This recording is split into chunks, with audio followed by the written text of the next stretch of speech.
exact numbers. They weren't, they weren't taking it down, but it's said that it was maybe 200 to 300, but it was probably more than that. You can imagine. Black people ran into the swamps. Alfred Waddell, one of the leaders, said, we'll choke the Cape Fear with their bodies. We have 10 seconds. And then it returned to, then it became a majority white city. And 2 years later, Jim Crow was instituted, and there was not another Black person elected from the state of North Carolina till 1992. Wow. It is an amazing film. And I encourage people to watch it. It premieres tonight on PBS and also live streams. Yoruba Richin is co-director of American Coup, Wilmington, 1898. That does it for our show. I'm Amy Goodman with Juan Gonzalez. This is Democracy Now! The viewpoints expressed in this program are the opinions of the people expressing them and are not necessarily those of Fresh Air Incorporated, its staff, or its board of directors. Hi, this is Al McFarlane, host of the Conversation with Al McFarlane. You're listening to 90.3 FM, KFAI, Minneapolis.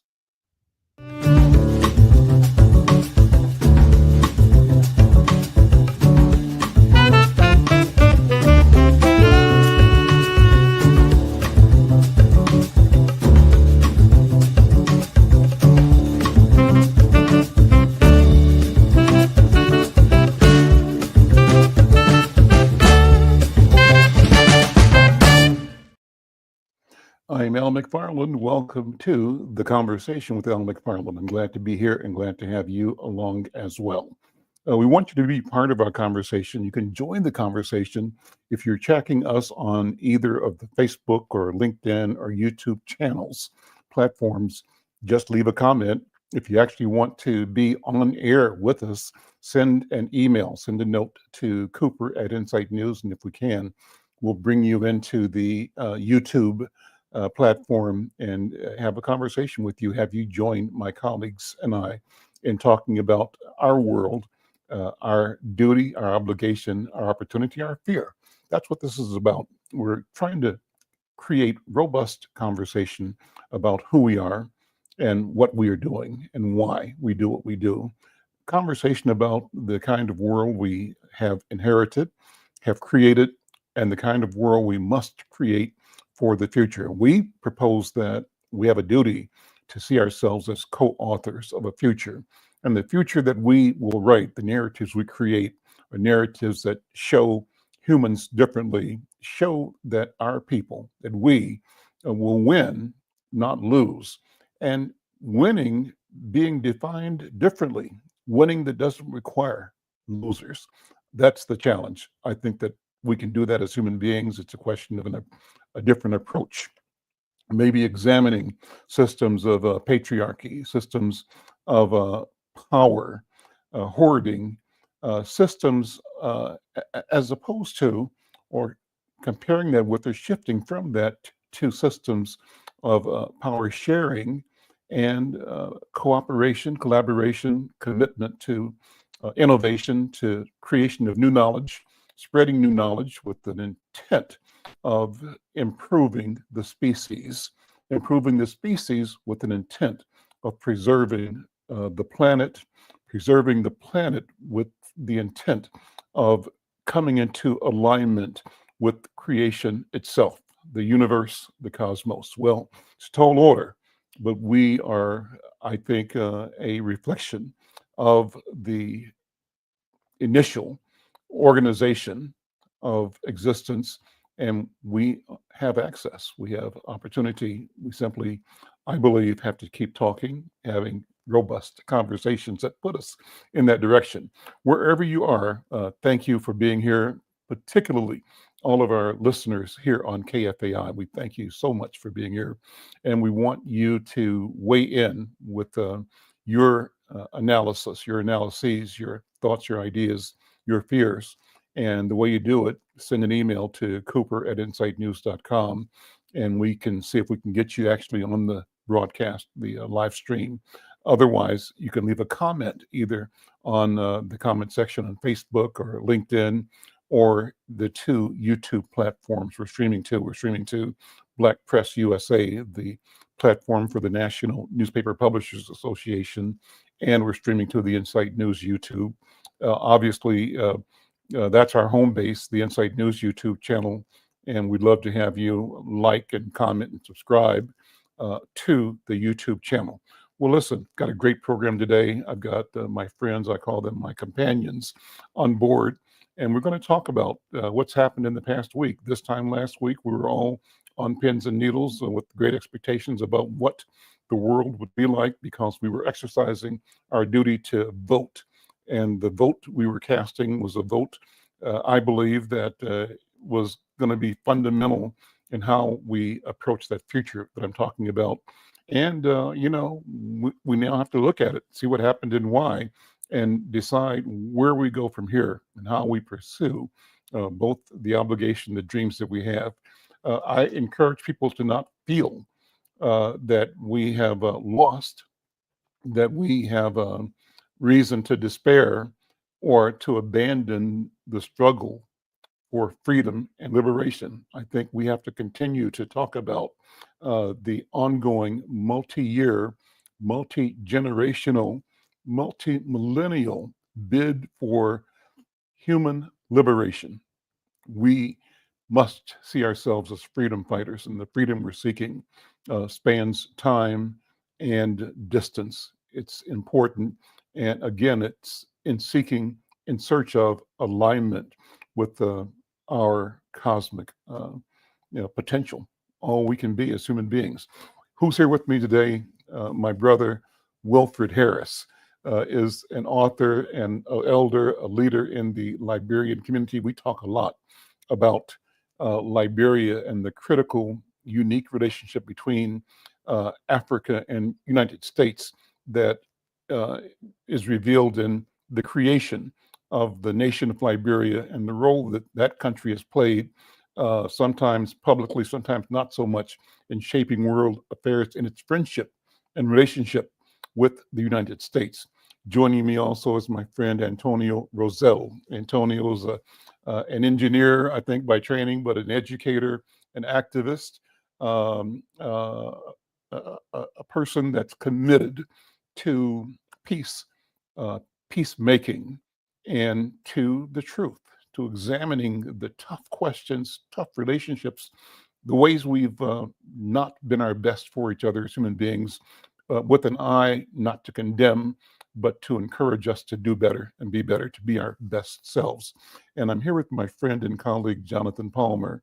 Jonathan Palmer is a former director of Hallie Q. Brown Community Center, a legacy institution serving Minneapolis and St. Paul, based in St. Paul. Does marvelous work now in the area of Afrofuturism through a project called Heroes. That's not the full name. He'll tell you about that. But Jonathan, so good to see you, my friend. Let's chop it up and have this conversation. And let me just ask you to take 1 minute, first of all, in the introduction, saying what your gut reaction was to the election last week. I'll start with you, Jonathan Palmer. Got to unmute. My gut reaction was shock, and just disbelief overall, and that there had to be something that had gone amiss. There had to be some real, something had gotten screwed up or changed. And then I settled down and I said, all right, time to get to work. So. Wilfred Harris, what was your reaction as you watched the polls come in Tuesday night, Wednesday, and the decision made following the election? What was your gut reaction? Yes, I will be very candid with you. I did not expect it to go that way.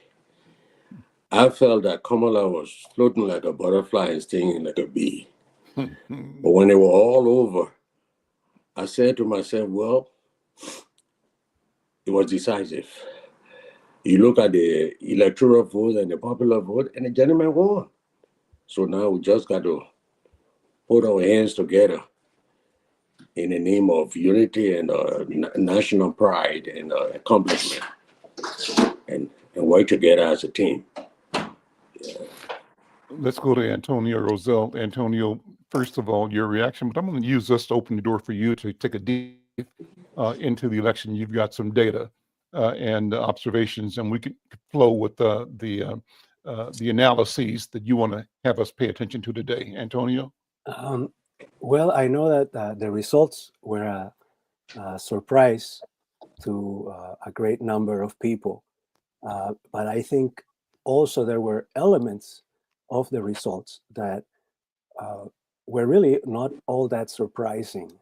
And, particularly, if you look at the circumstances of how the selection of the presidential candidate took place, when that occurred in the overall trajectory, overall dissatisfaction with the Biden presidency, and kind of the wholehearted support that the Biden administration has provided to the ongoing genocide in Palestine, right? And so I think a lot of people who, I think of people that I have met while living in the United States who consider themselves Democrats or Republicans, most of them are people who love peace and who consider themselves Christian and who want a kind of a more peaceful world. And I think the position of the Biden administration was and continues to be. I think that because we've had an election, we should not give them a free hand. Their position was and is and continues to be morally repugnant, and they're gifting our money, our taxpayer dollars, to perpetrate a wholesale erasure of a people, a millenary people living in the Middle East. We are funding it. And so, I can see why there maybe was not as much enthusiasm for Vice President candidate Harris' presidency bid. And it's really interesting. One of the things that I appreciate in your introduction is to say, we want to see what happened and to understand why things happen is one of the things that you said. And that's one of the things that I'm interested in as well, because I think we always have to learn from, what happens in elections, what happens in popular efforts. I believe that the Democratic Party did not learn a thing in their defeat in 2016.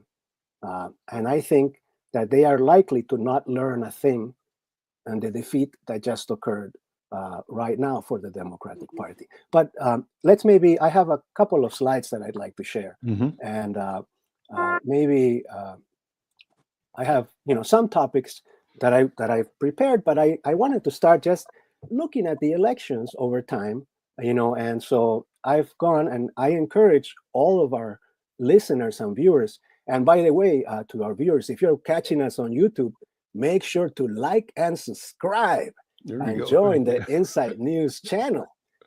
The more likes we get, the better off we are, because we get to chat with you more and more. So also make sure to comment on the YouTube channel. You can send in your comments, just type them in. So I encourage everybody to go to Wikipedia and look at this is research each of us can do. Look at the number of votes cast in the presidential election for the years 2008, 2012, 2016, 2020, and 2024. This is not any secret data. And we look in the 2008 election, which was Barack Obama versus John McCain. President Obama won, of course, with 69 million votes versus 60 million votes in 2008. In 2012, we had 66 million votes favoring Barack Obama's presidency bid versus 61 million for the candidacy of Mitt Romney, right? 2016, which was the year that really caught the Democratic Party by surprise in many ways. We had Hillary Clinton received 66 million votes. So she won the popular vote. Donald Trump got 63 million votes, but he had the Electoral College, and so he became president in that year. And you can see, the trajectory of votes for the Democratic Party in around 66 to 69 million votes. The next election, 2020, it's an anomalous number of votes. And Joe Biden won that election with 81 million votes. It's an increase of 15 million votes over what Hillary Clinton previously had received. And it's an increase of 12 million votes over what President Barack Obama received in 2008 when he, I think everybody was excited about his candidacy back then, talking about hope and all of the things that could be accomplished. Now, in 2020, Donald Trump received 74 million votes, but again, the number of votes that President Biden received was just so much above that it really blew that out of the water. Now, in our most recent election, we can see that President Trump really stayed about steady, received 1 more million votes. His numbers were the same. But of course, the huge difference is that Vice President Harris did not receive anywhere near the number of votes that were tallied for President Biden in 2020. So that's around 9 million votes fewer. And again, in some way, if you compare the levels of the votes, 2020 is an anomalous result, right? So there's a couple of questions that maybe I just bring up for us to chat about. Number one, what happened? Why did candidate Vice President Harris not receive 9 million votes that were won by President Biden? And then the other is, well, you can see why there was controversy in relation to the results of the 2020 election as well, because it's both candidates in 2020 received a record number of votes, which was certainly a different kind of situation. So anyway, I just thought I'd share this with you all first, and then we can maybe have a little bit of a conversation. What do you think? Well, Jonathan, go ahead. I would love to go back to Antonio. You made a point right before you started this that the Democrats it sounded like Democrats didn't learn anything in 2016 and 2024. And I'm curious about that because we have 2020 in the middle. So what did you mean by they hadn't learned anything? Well, I don't want to get away from kind of the main topic that we're showing is, this might be the cause for the loss. But I would say that what we didn't learn in 2016, the loss was blamed on interference from outside agents, right? There was the whole Russia Gate, etc. And it didn't prompt maybe a greater consideration of some of the issues that led to President Trump gaining the votes that he did at that time. The kind of what issues was he addressing at that time that the Democrats could and should have maybe capitalized on? Because what I think has happened and is likely to be the result of the 2024 election is that the Democratic Party might not pay attention to some of those same issues that helped to propel candidate Trump's bid for the presidency and help them win. So, like what, Antonio? What do you mean in particular? I think the importance of economic issues, for one, and to articulate, did candidate Harris have a clearly articulated position that differentiated her from President Biden's record? When she was asked, what would your approach be, or where would you differ in President Biden's approach? I think one of her answers was, I wouldn't have anything different. I would do everything the same. And so when people are saying, well, the economy currently is not working for my family, it's not working for my household, they didn't get an answer that the challenger was able to articulate in terms of, we're going to reshore industry, and we can spend a lot of time thinking about how realistic that is anyway, right? I mean, if that's even possible now.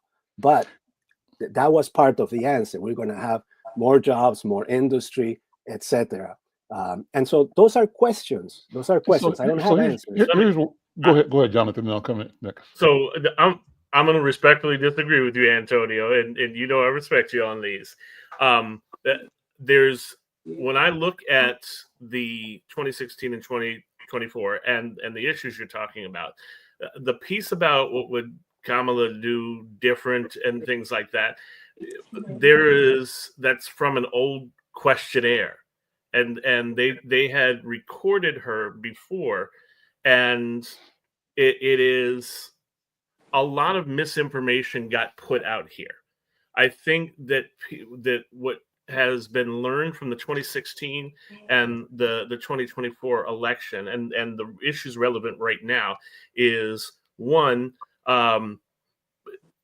people in this country aren't ready to elect a vice president named Tim. That's one of the funny things we talk about. But in all seriousness, I think this is an issue of gender. I think that this is an issue of the fact that they're women. And if you look at 2024, that's 72 million votes. That's more than Hillary got. And she did that in 100 days. A lot of people are forgetting that Donald Trump has been campaigning since 2020.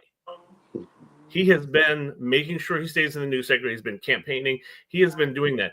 In 100 days, she pulled together a coalition of some of the most famous voices, of some of the united people, and we still didn't get to the presidency. Now, it could be some of the issues. There's the article about her and Donald Trump wouldn't have had any difference in terms of their policy in Palestine and Israel. There's a lot that people are forgetting that short time frame. So how much you can differentiate is a very tight rope that she had to walk in order to not dismiss the administration she was a part of, but also distinguish herself as much as she can. I don't think that this is an issue of she didn't have a good economic plan or wasn't able to do things. I think this is misogyny. I think this is racism.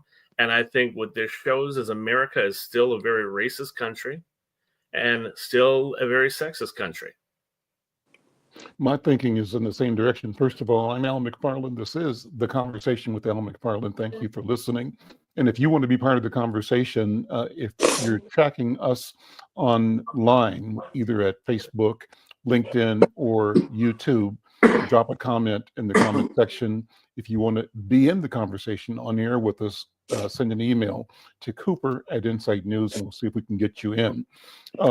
Antonio, I'm thinking along the same lines as Jonathan, but I would emphasize race more than gender. And I think race, from my point of view, is an issue that is sort of fundamental. What do you mean? I think that the Trump agenda was not economic, but fear. Yes. And the fear that he traded in was the fear that white people have, white people as quote unquote white people, a myth in and of itself, right? There's no white people. We're all human beings. We're all related, right? We're all shades of brown. But the construct of white people suggests an identity politics that in its history in the West has provided an exclusive pathway to power and control for a few, and the many who call themselves, who buy into or have been brought into, invited to be white over the generations of this country, The many see their path to the prosperity they believe they desire as a part of a Faustian bargain. And that bargain is to denigrate, deny the sins of the country, the original sin, and that is the codification of fellow human beings as non-humans for the advantage of the newly created, newly minted white culture. And to do it in a way that allows them to not talk about it, but to say it's kind of a natural order or something other than what it is.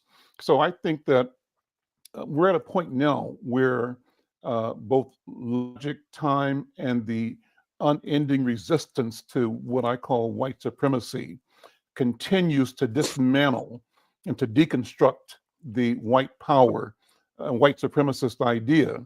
And the demographics of the country allow us more voice, more opportunity to connect, to discuss the demographics of the country and of technology. The presence of technology allows, these things allow us to communicate to each other differently than we could have in the past. There's not the lockdown on the idea formation system that white people in power controlled. We don't have just 3 networks now, ABC, CBS, NBC. We've got everybody with a network in their back pocket, in their cell phone. And so the opportunity to get different narratives exist in a way that it never has before, and to fact check and to cross check, and also to create collaborations, not only in this society, but around the world. So the balance of power. So, you know, people are having discussions now that say, oh, you know what? White people only make up 15% of the world's population. So why is it that that 15% thinks it has the right to control and run the world? And if you have that conversation, you begin to say, you know, it doesn't make sense. Why is my life so determined by the comfort of somebody in Amsterdam or London or Germany or Milan? And how is it that I get misery and they get money, right? And the money they get comes from the misery that I am held in. Their practice and process is extractive, exploitative, and it's created by a falsehood that they've convinced themselves, and they've backed up their ideology with the Bible and a gun, with religion and firepower. So all that is on the table in a way that it hasn't been before. I think that those who feel they are going to lose the advantage that they were accustomed to, that they were expecting, were the ones who rallied to and became the MAGA base, Trump's cult. And that number solid and grew.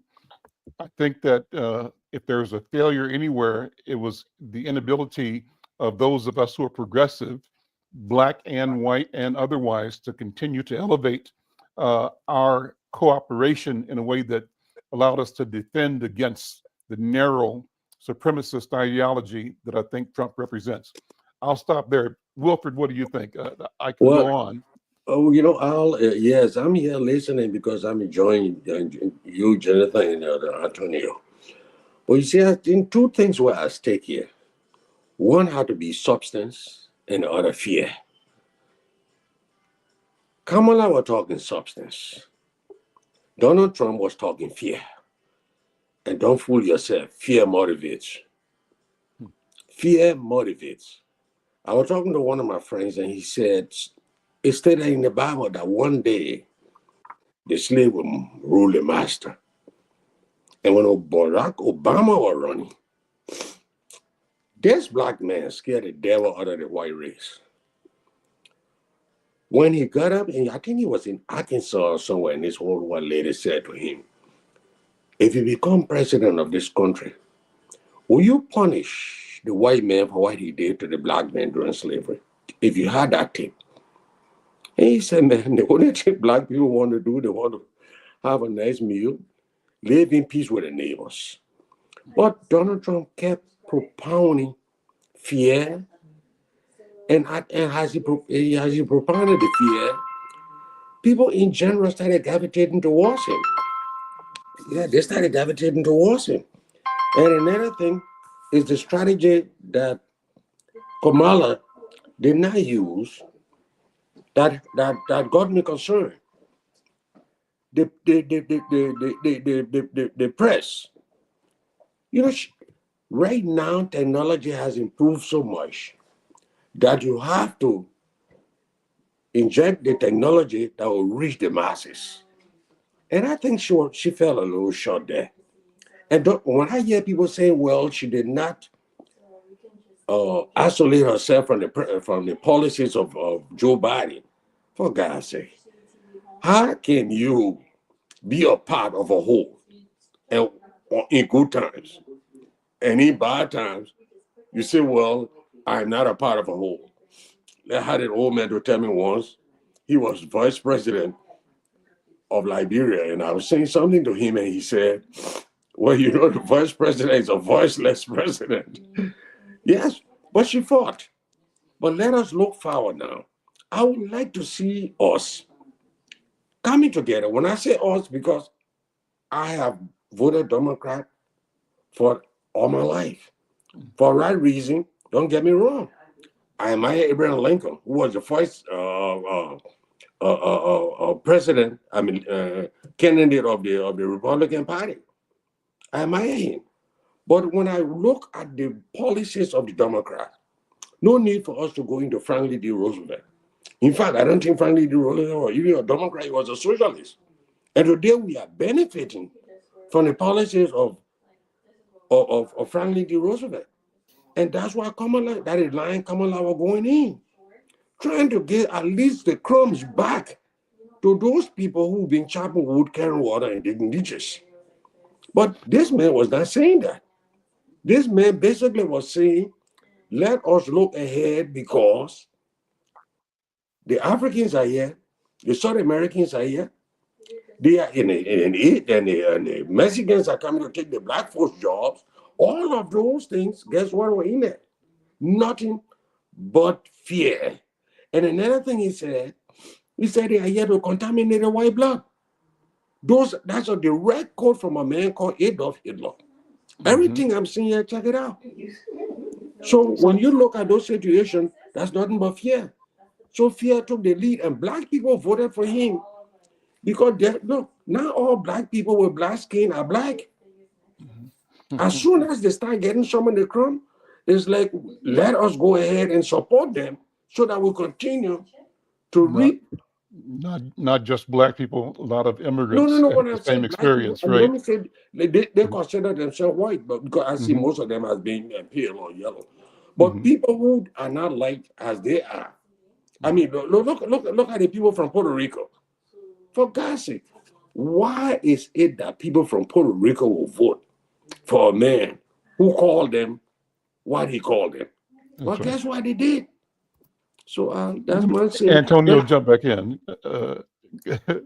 All right. No, this is it's a great conversation, and you know, one of the things that so I'm just going to say this, and I don't expect that this will make any change in anybody's opinion or ideas, but I think that we make a severe mistake in ascribing racist or misogynist reasons for the majority of voters' reasons for aligning with a candidate. We make a terrible, terrible mistake because we treat the other side, the people that we don't agree with, as less moral, less ethical, less smart than we are. And we are saying they are doing that because they are bad people. They voted for Trump because they are bad people. And therefore, we will not learn anything from this election. I don't think we're saying that. I think we're saying I think we're saying they're misinformed. That there's a system and a process. Some of them are racist, though. Maintains that there's a system that produces and supports racist thinking, racist orientation, and the idea of privilege that has no basis in biology, right?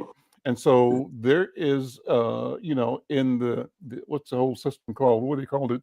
The people Systemic that were doing, racism. yeah, that, but it was called genetics or whatever. What was the Eugenics. concept? Eugenics. Right? Yeah.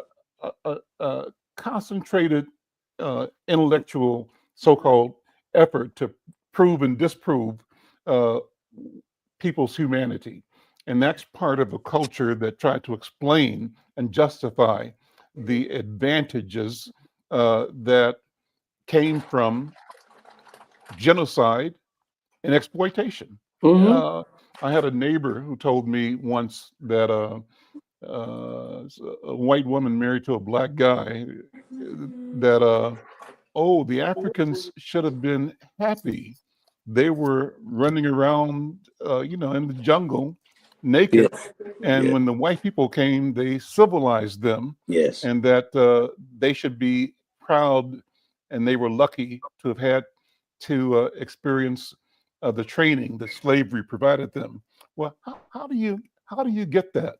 And I don't think that mindset and that narrative is uncommon. That's a cultivated way to allow a person to embrace and maintain and make decisions in their ignorance, in stupidity. And if it's just ignorance for you alone, that's your business. But your organized Yeah. systemic ignorance Yeah. destroys me, Yeah.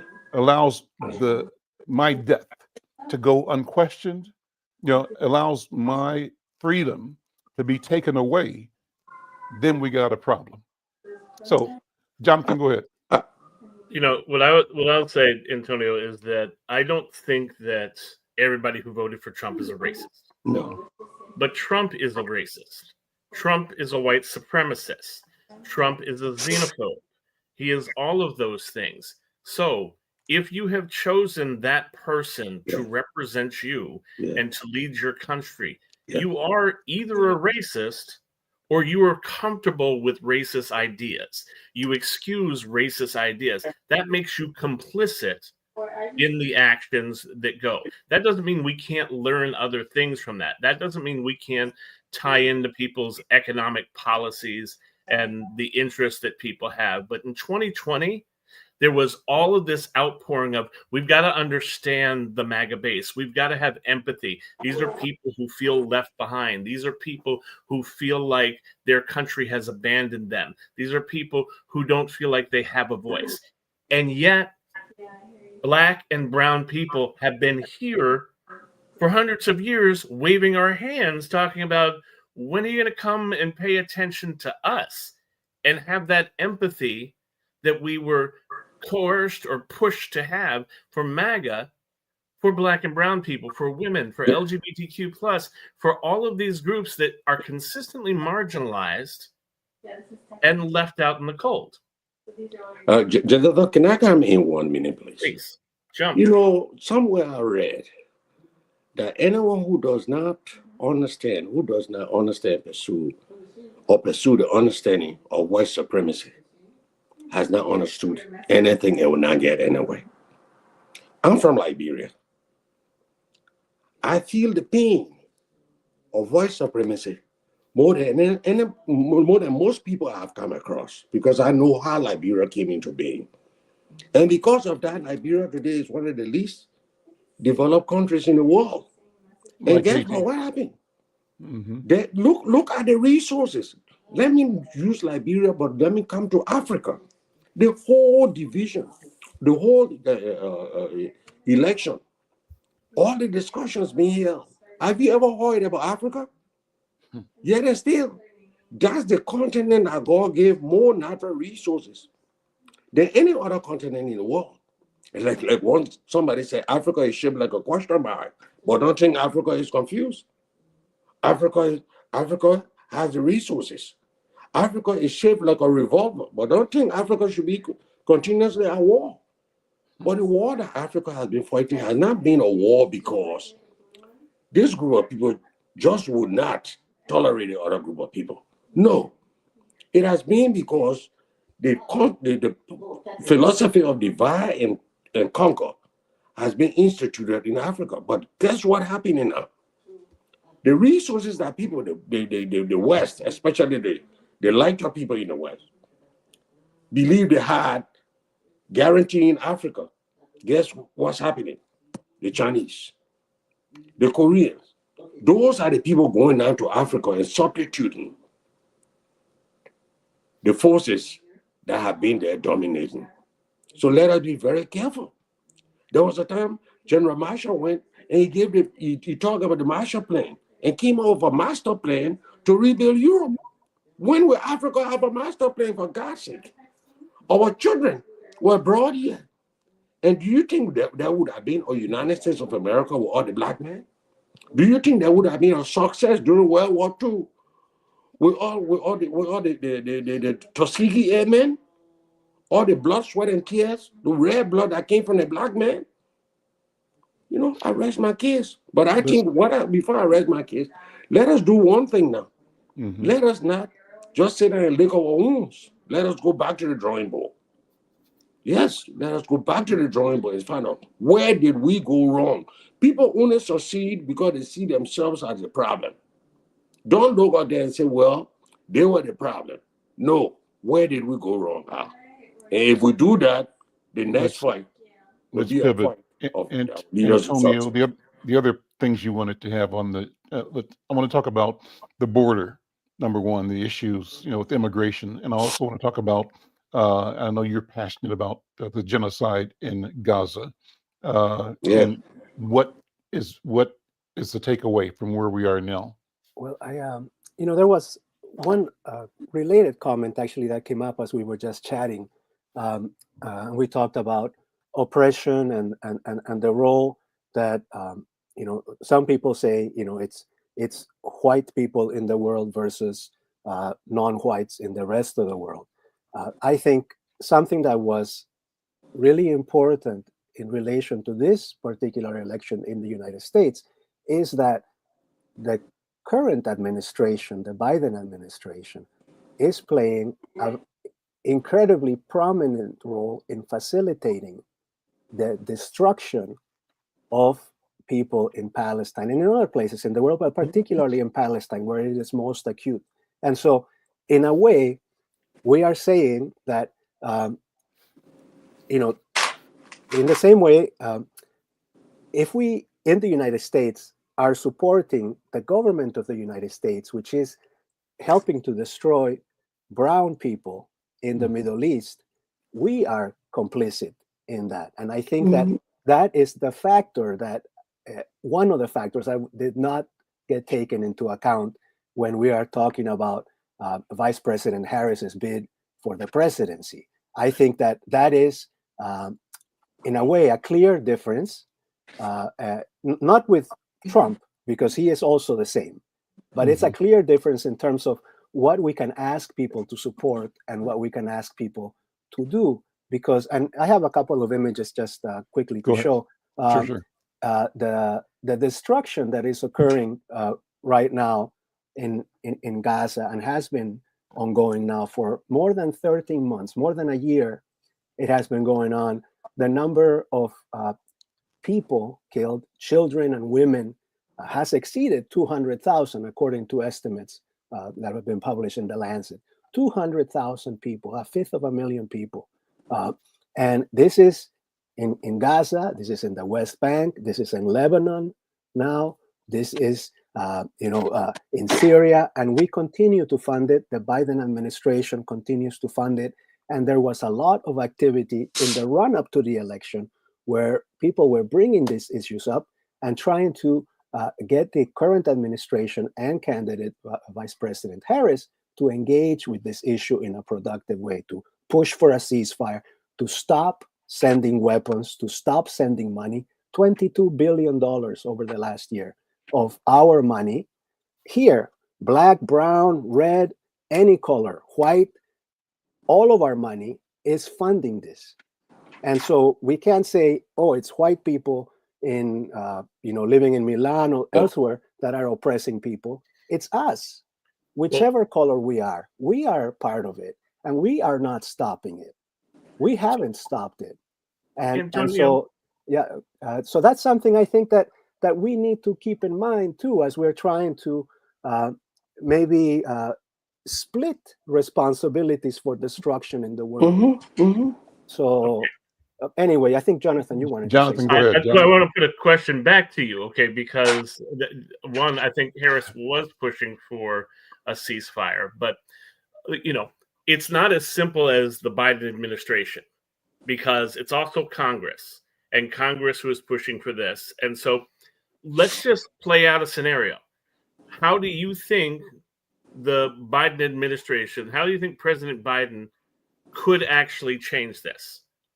Do you think he could just go ahead and say, we're not going to send you any more weapons and doing a ceasefire? Yes. Okay. What do you think would happen if he did that? Do you honestly believe that all of this stops? What would happen? So, as people in the world, us living in the United States, whatever happens, we wouldn't be funding it. We wouldn't be providing the weapons. We wouldn't be providing the guns that are killing the people.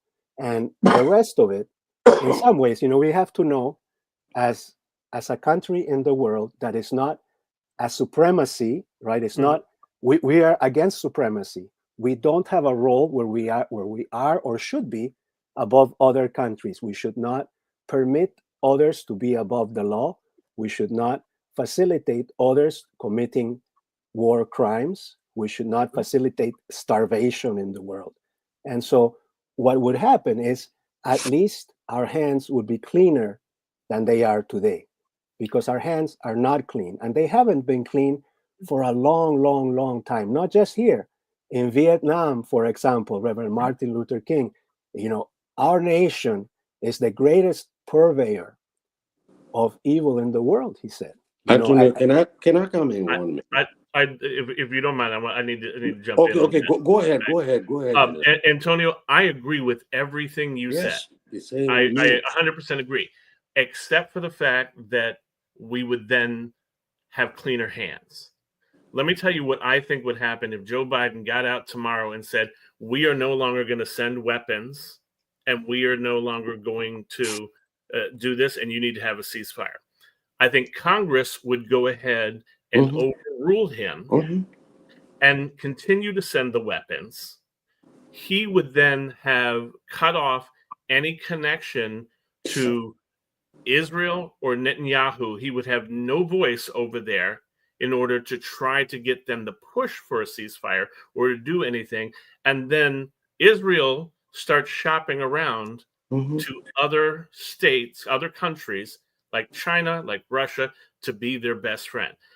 I don't like that we have this kind of destruction happening. I agree with you. And if it was as simple as the president or Kamala Harris saying no more, I would 1,000% support that. But politics, unfortunately, is a very slippery slope.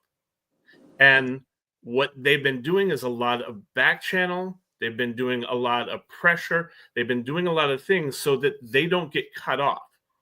If our hands become clean, we also have no influence. And what happens is the destruction continues, and we are funding it still because MAGA Congress people would go ahead and override that, and we would be stuck in a position where we didn't have a voice to the people who mattered. Wilford, go ahead. Yeah, General, my brother, I'm sitting here and just feeling your pain. I'm feeling your pain because the death of anyone from Gaza diminishes me. The death of anyone from Israel diminishes me. We are all human beings. And that's why in 1945, they came up with something called the United Nations. It failed when it was the League of Nations because America refused to sign the charter. Liberia signed that charter. 1945, one of 51 countries that made the League of Nations in San Francisco.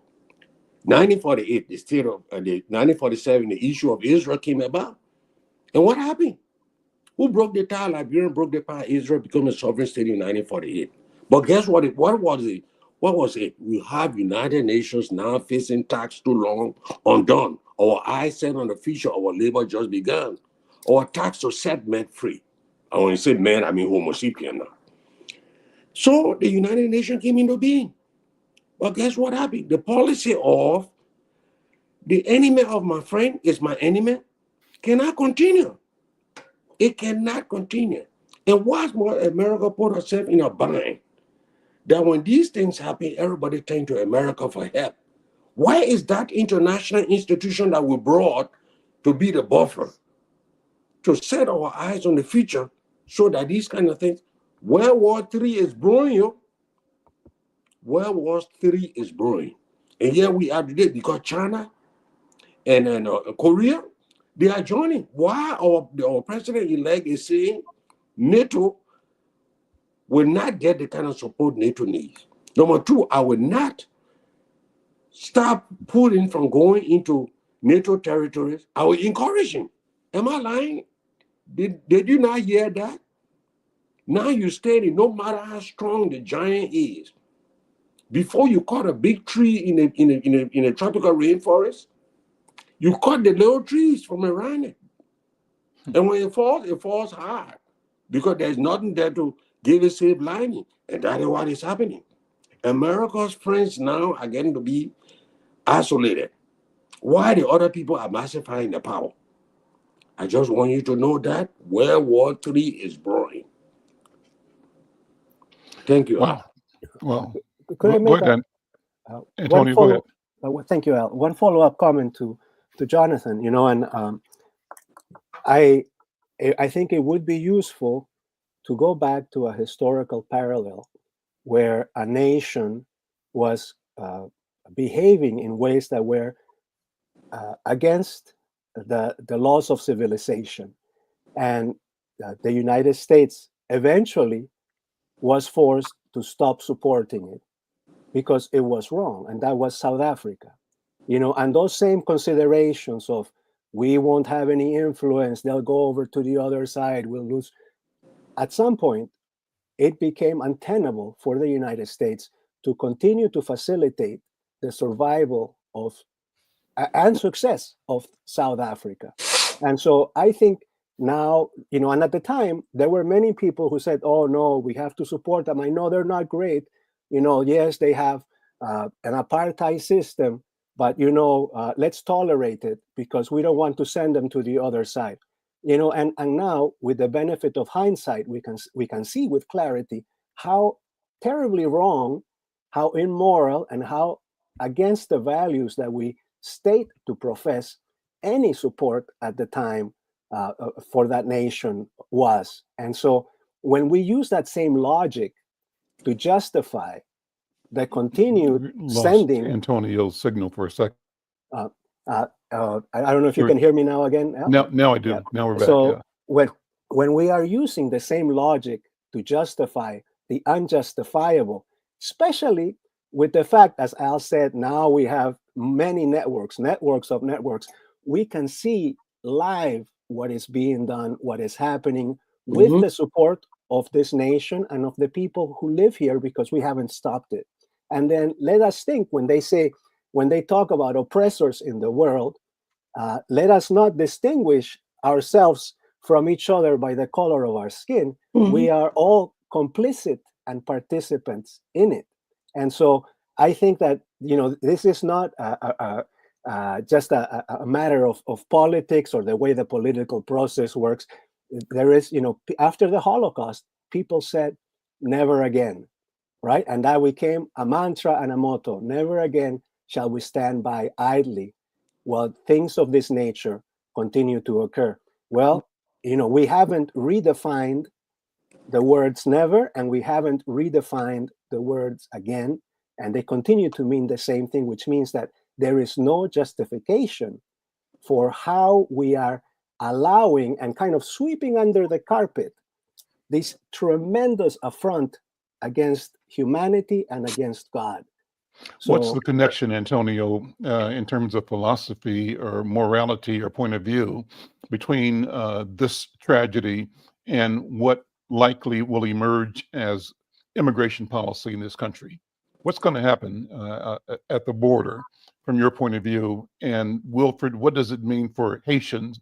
What does it mean for Liberians, other people who have been beneficiaries of a policy that changed the race-based immigration history, where preference always went to Europe, right? European immigration, and that seems to be what President Trump is saying is appropriate for the future, to shut out the criminalized human beings that end up being Cubans, Venezuelans, Haitians, and other brown people, while there is an unspoken or lightly spoken admiration or desire for opening up immigration from Europe. What do you think, Antonio and Wilfred?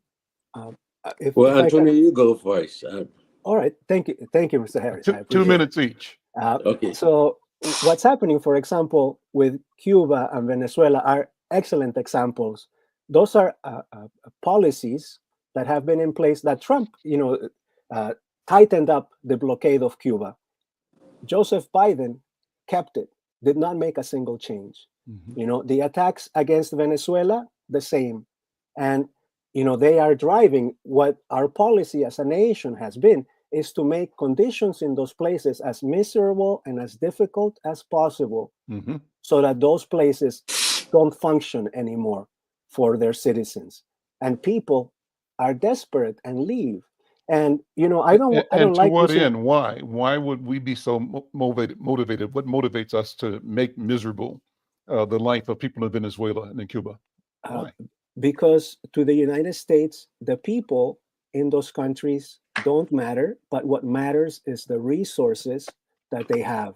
In Venezuela has the largest reserves of oil in the world, larger mm-hmm. than Saudi Arabia.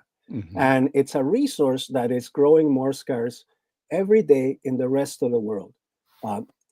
To be able to gain control of those reserves would be a huge boon for the future of the United States and its role in the world. It'll continue to be able to be at the top of the pyramid, to stay as a supremacist power. Wilfred, what do you think?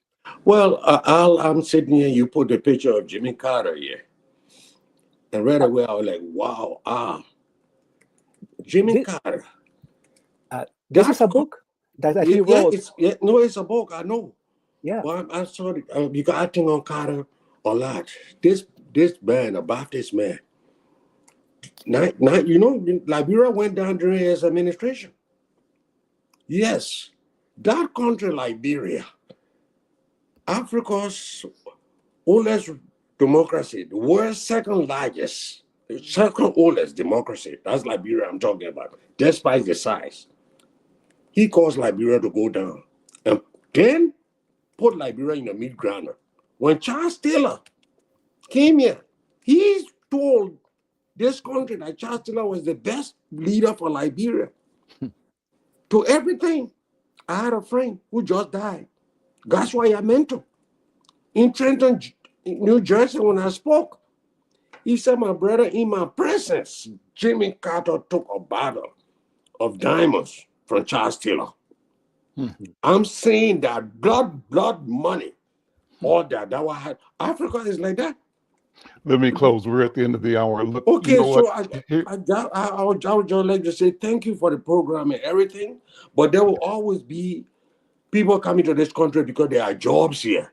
Mm-hmm. There are people here who think people shouldn't come here will not do. The point you were making about economic policy starving the Venezuelan economy until it fails so that the U.S. can control the economic resource, same in Africa and everywhere else. Yes. I've said it this way, the Europeans love Africa, they just don't like the Africans. They want Africa without the African people. Mm-hmm. And I would like they got North America without the North Americans. Listen, we're out of time. Take care, guys. Bye-bye. Thank you very much. So much, Al. Great conversation. Thank you. Antonio? Thank you, sir.